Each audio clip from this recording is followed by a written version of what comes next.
on est dans une situation d'urgence climatique. Ça ne veut pas dire que le monde va s'effondrer d'ici 2028, comme le disent certains marchands de conseils, souvent du reste. Ça veut dire quelque chose d'assez simple.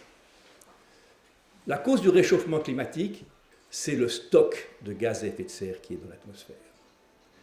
Et ce stock de gaz à effet de serre qui est dans l'atmosphère présente une extraordinaire inertie.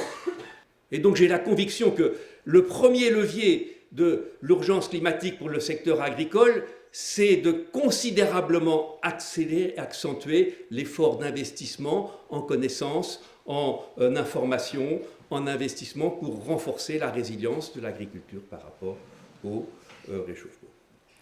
Le deuxième point, c'est que si on veut reprendre la main sur le changement climatique, il faut viser une action qui va affecter le stock de gaz à effet de serre. Et donc, je passe directement de l'urgence climatique à la neutralité carbone. Si nous voulons reprendre la main sur le réchauffement climatique, il faut stabiliser le stock.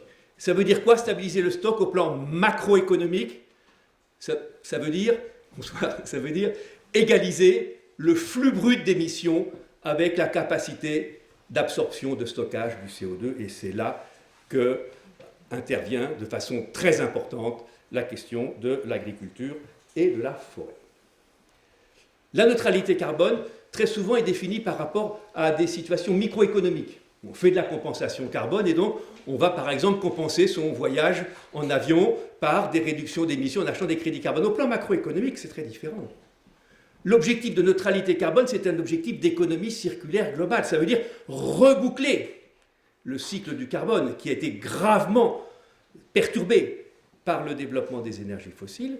Et ça veut donc dire arriver à une situation dans laquelle le flux brut des émissions va être égal à la capacité d'absorption du CO2 par le milieu naturel et peut-être de façon complémentaire par quelques techniques de stockage du carbone qui n'auront certainement pas à l'horizon 2050 ou à l'horizon 2080 le dixième de l'impact de ce que nous ferons sur le milieu naturel.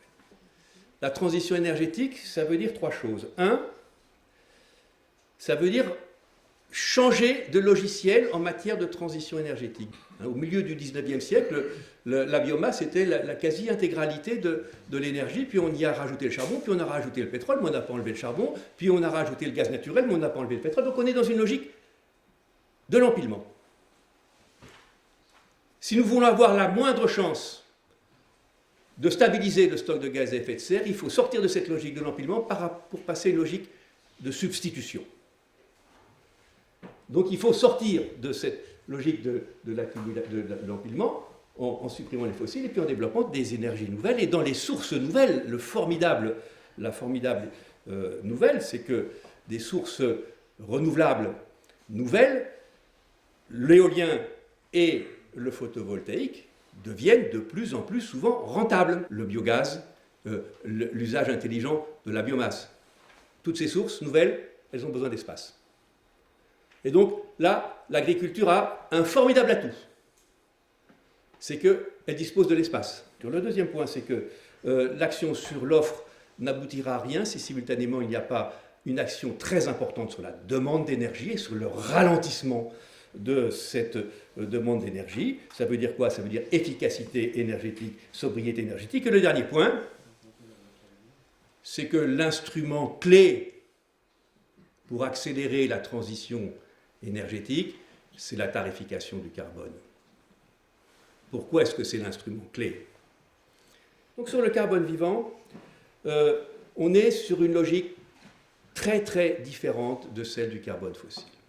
La première raison, c'est que la capacité de stockage du CO2 atmosphérique, il y a deux grands puits de carbone, les océans et le milieu naturel, le puits de carbone océanique, le puits de carbone forestier.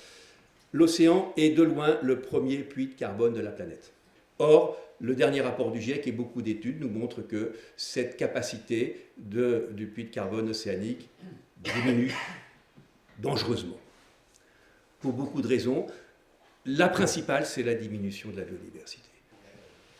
Évidemment, la question de l'agriculture et de la forêt pour atteindre la neutralité carbone est fondamentale. Plus on est capable d'utiliser des méthodes qui maintiennent un couvert végétal pérenne sur les sols, plus on est capable d'articuler des systèmes de protection naturelle comme par exemple des haies sur des sols agricoles, plus on va être capable de stocker du CO2. Et plus on a des exploitations qui travaillent le sol, qui le labourent profondément, qui l'utilisent sans rotation, sans diversité du vivant, plus on va l'appauvrir. Si on spécialise l'agriculture avec d'un côté les animaux, de l'autre côté les végétaux, on est contre la diversité du vivant, on va altérer la capacité de stockage du système. Ça, c'est le premier point. Le deuxième point, c'est que l'agriculture est aussi un problème parce que c'est, dans le monde et en France, la première source d'émission des deux principaux gaz à effet de serre hors CO2, que sont le méthane et le protoxyde d'azote. Je ne rentre pas dans les détails, mais le méthane, principalement par les productions animales, la fermentation entérique et la riziculture, et le protoxyde d'azote, principalement par les engrais, que ces engrais soient chimiques ou organiques. Historiquement, et ça continue aujourd'hui sous les tropiques, l'agriculture est le premier levier de la déforestation. Alors, aujourd'hui, on parle beaucoup de la déforestation tropicale, à raison, car les principaux foyers de déforestation tropicale ne sont pas exclusivement, mais en grande partie d'origine agricole. Je ne rentre pas dans les détails. Donc ça veut dire quoi? Ça veut dire que sur l'agriculture et la forêt, on a trois enjeux principaux. Un enjeu d'adaptation au changement climatique. Il faut évidemment renforcer la résilience des systèmes agricoles par rapport aux impacts du changement climatique qui vont continuer à se durcir. Le deuxième point, on a un enjeu de modifier les systèmes de production en maintenant des systèmes intensifs à l'hectare, j'insiste beaucoup. L'extensification n'est certainement pas la voie à suivre, car on sait bien que l'extensification, ça va accroître le besoin d'espace. Donc, il faut trouver des formes d'agriculture écologiquement intensives qui se basent sur les complémentarités du capital naturel. Là, sur le vivant, vous êtes dans l'interaction du vivant. Donc, vous êtes dans des systèmes. Et comme vous êtes dans des systèmes vivants, les cycles biologiques vont être importants. Donc ça veut dire que cette mutation des systèmes de production agricole doivent s'accompagner de mutations des systèmes de commercialisation et des systèmes d'alimentation. Dernier point quand même que je voulais dire, les instruments économiques. Je suis économiste. Je pense qu'un prix du carbone correctement introduit permet d'accélérer très fortement la transition énergétique et la sortie des énergies fossiles. Ça ne permet pas du tout directement de régler le problème du carbone. Pourquoi? Parce qu'on est face à un problème d'interaction sur les différents éléments du vivant, de biodiversité. Et ces nouveaux leviers, ces nouveaux modèles économiques, ce sont des modèles dans lesquels on va donner une vraie valeur économique à cette nécessité de stocker du CO2, d'améliorer la diversité, d'investir dans la diversité du vivant pour améliorer la captation du CO2. La question du carbone vivant, c'est de réinvestir dans la diversité du vivant.